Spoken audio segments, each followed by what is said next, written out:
Sa isang tahanan dito sa Skyline Subdivision, nagkaroon ng maraming alaala ang mag-asawang Elsa at Alejandro Licaros Jr.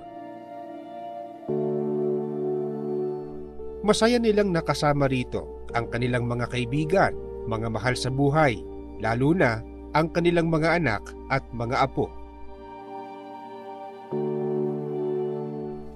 Sa kanilang tahanan din nagsimulang isali ng mag-asawa sa kanilang mga anak ang malaking kahalagahan ng pagiging Iglesia ni Cristo. Noong kami maniliit na mga kabataan pa kami, inihahatid kami ng aming magulang sa dako ng pagsamba ng kabataan. Sa pagtuturo namin naman sa aming mga anak, tinuro namin ang pagpapahalaga ng tungkulin. Yan ang itinuro kong lubusan upang sa ganon makapagbigay ng kaluguran sa ating Ama.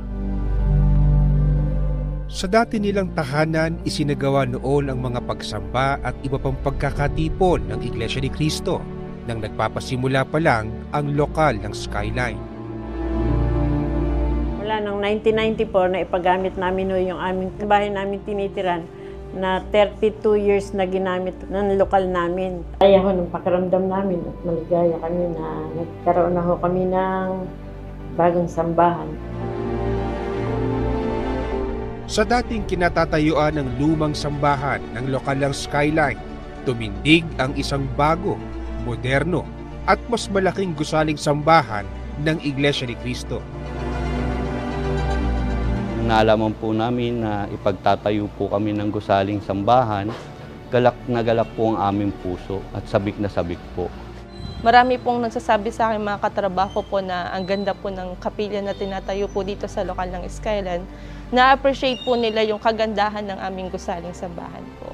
Namangha po ang aking mga kaibigan o mga kakilala, mga kamag-anak dahil sa ganda ng ating gusaling sambahan. Dito sa tahanan ng Diyos o sa loob ng gusaling sambahan, isinasagawa ng mga kaanib sa Iglesia ni Cristo ang katampatang pagsamba sa Kanya. Nakaka-inspired na dito ay manalangin kayo, dito ay manikluhod kayo.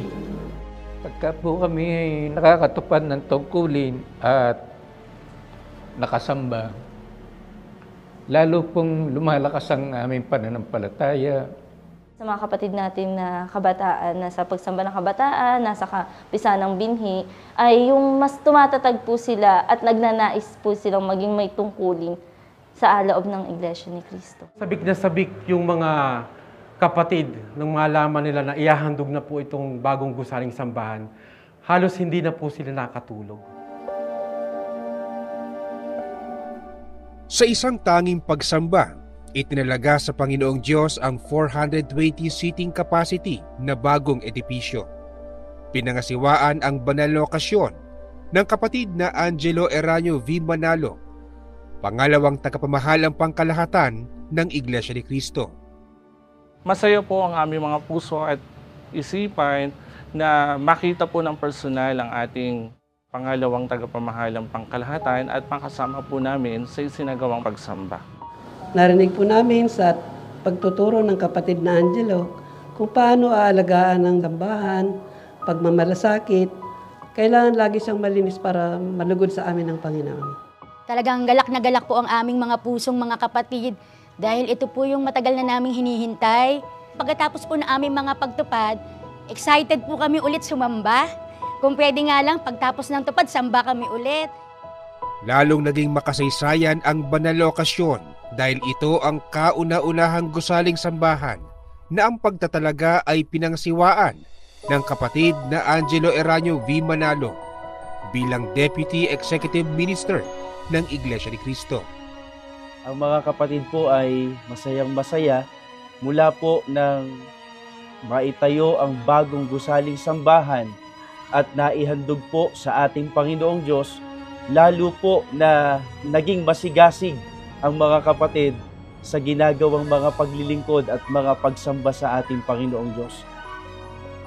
Una, nagpapasalamat tayo ng marami sa ating tagapamahalang pangkalahatan, sapagkat sila ang patuloy na kinakasangkapan ng Diyos para ipagmalasakit ang mga kapatid, ipagmalasakit ang ating ginagawang mga paglilingkod sa Diyos.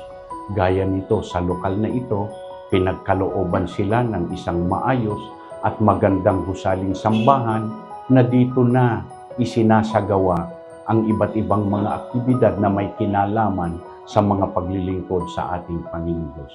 Ito ng pinakasentro ng buhay espiritual ng ating mga kapatid.